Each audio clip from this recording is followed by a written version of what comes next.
agreed to do that. So, hello. Okay. Hello to everybody. My name is Beate Weiskopf. I'm the Executive Secretary of GISCO, the German Initiative on Sustainable Cocoa. As you know, this is a multi-stakeholder platform, and I'm stepping in for my colleague from GIZ. As you know, the secretary is run also by GIZ from GISCO.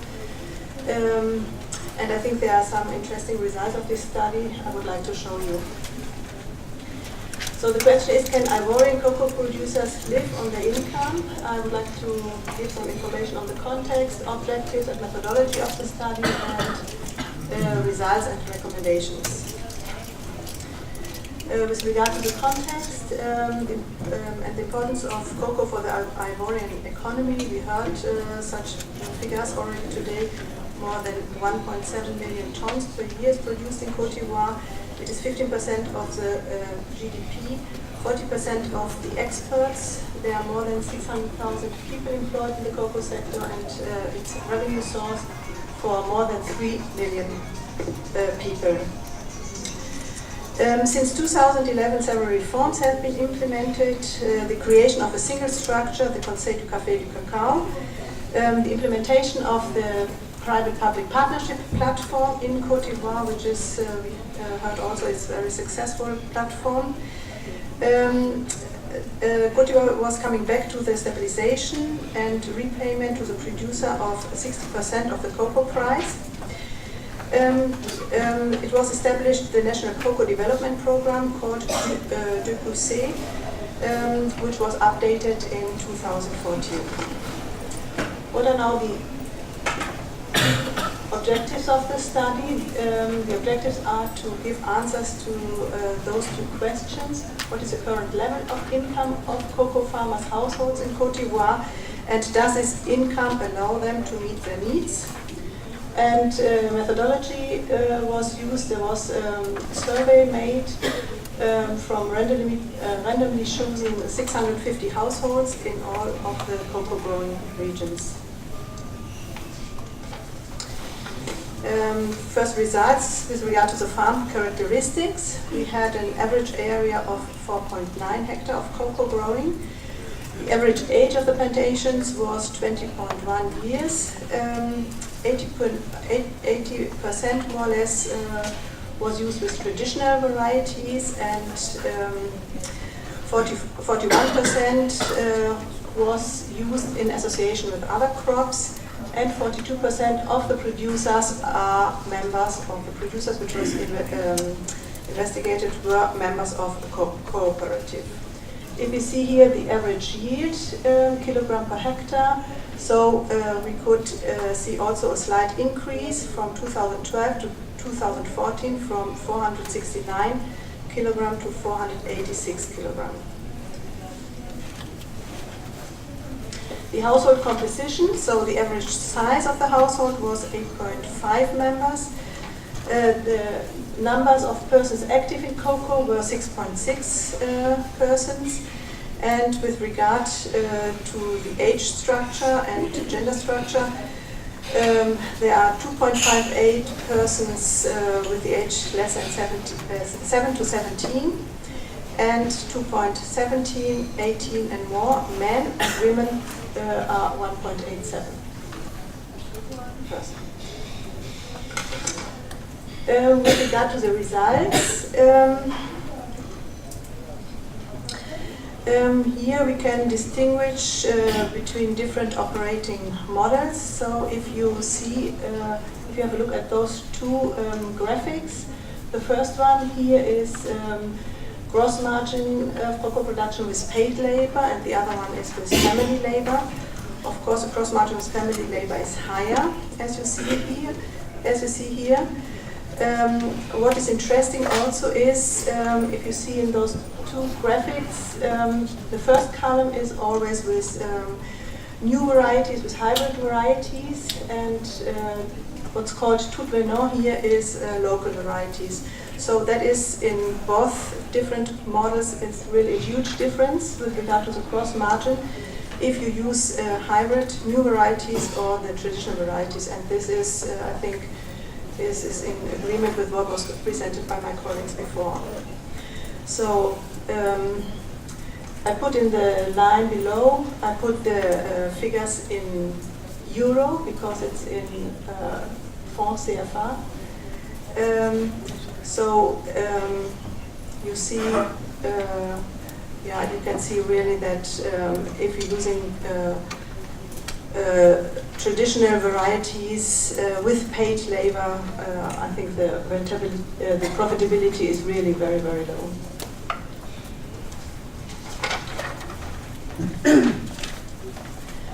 The next one here with regard to the income sources of cocoa producers' households.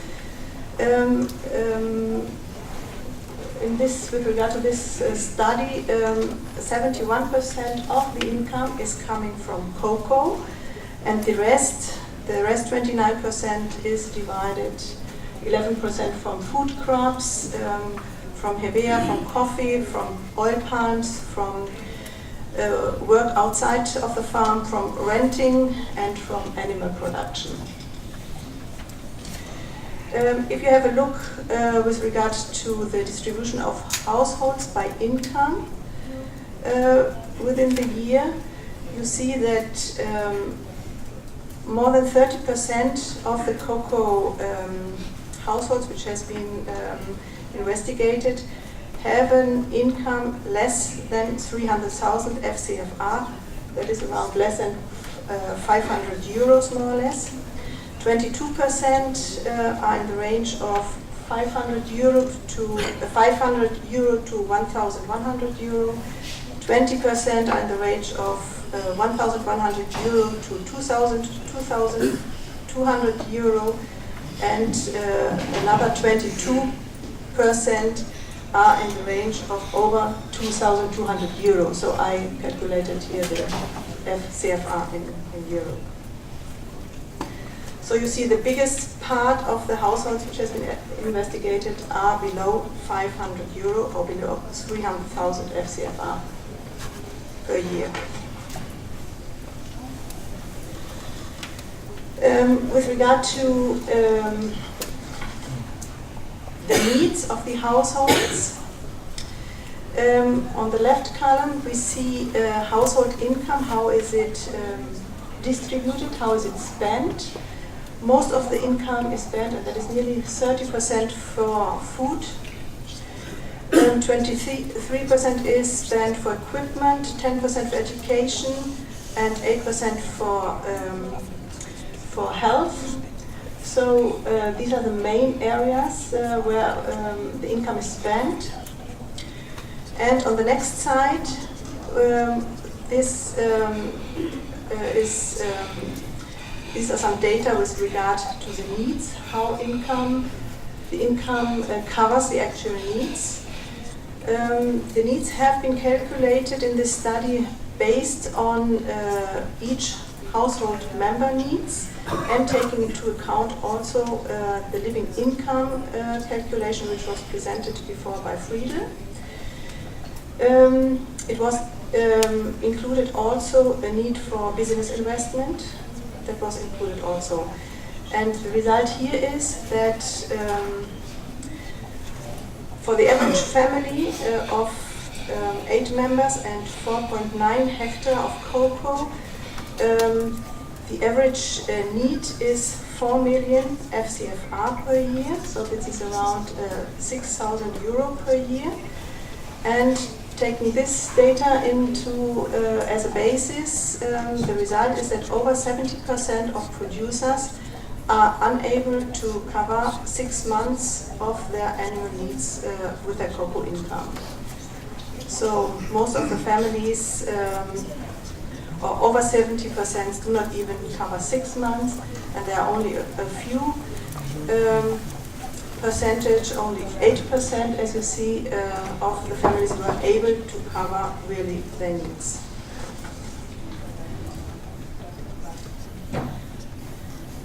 With some additional information with regard to meeting the needs, the survey revealed that 44% of households take only 2 meals a day, 6% only 1 meal a day. 7 out of 10 households have no access to drinking water. They still use backwaters and or wells. In 88% of cases, primary schools are within 5 kilometers of the living quarters of cocoa producers, so it seems that the access to primary schools are quite good, actually. And in 80% of cases, the nearest health centers are within 5 kilometers of households, and 20% of the security posts are also located in a radius of 5 to 10 kilometers. Here I would like to show a simulation of business models to meet households' needs.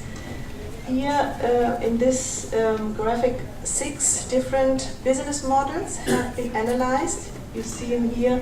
The first one is cocoa, the second one is cocoa and food crop production, the third one is cocoa and other agricultural activities, fourth one cocoa and non-agricultural activities, the next one cocoa and other perennial crops, and the last one a mix of all these different activities, so a very diversified business model.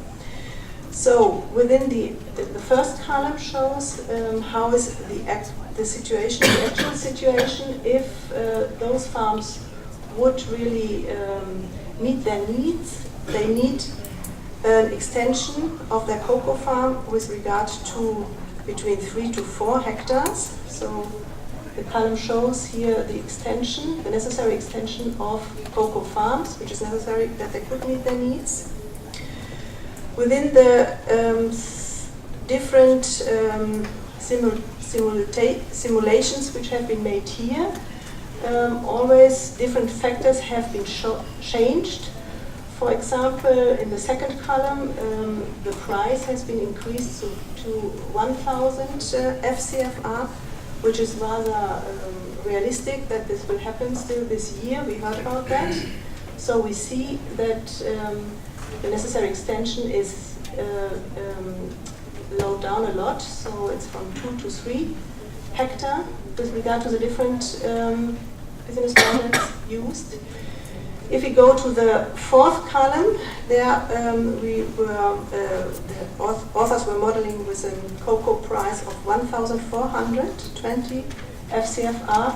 And here we could see that especially the more diverse business models are really just in the position to meet their needs.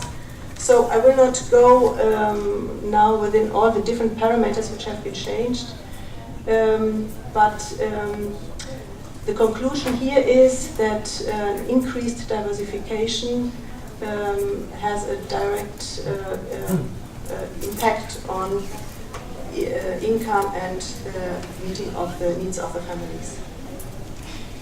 Recommendations. The first recommendation is it has to be developed and distributed a socially and economically viable, diverse farm model for small producers, especially for those less than 5 hectares, which is very difficult that they are profitably working. It should be at Ivory Coast reconsidered the production and distribution strategy for improved plant material. That is, as we have seen before, that is a very decisive factor for the increase of income, and only 20% of the farmers which have been reviewed here are using improved plant materials, so there is still a big gap to improve the production and distribution of this material. And it's also very important that the farmers are really aware of all the different choices they have with regard to their business, and so it's important to integrate in the training curriculum also curricula on farm management, business schools, for example, which is done already quite a lot into the agriculture advisory strategy. So thank you very much for your attention, and here are the contacts of the responsible person for this study, Jean-Marie Koulibaly, and any questions, you have his email.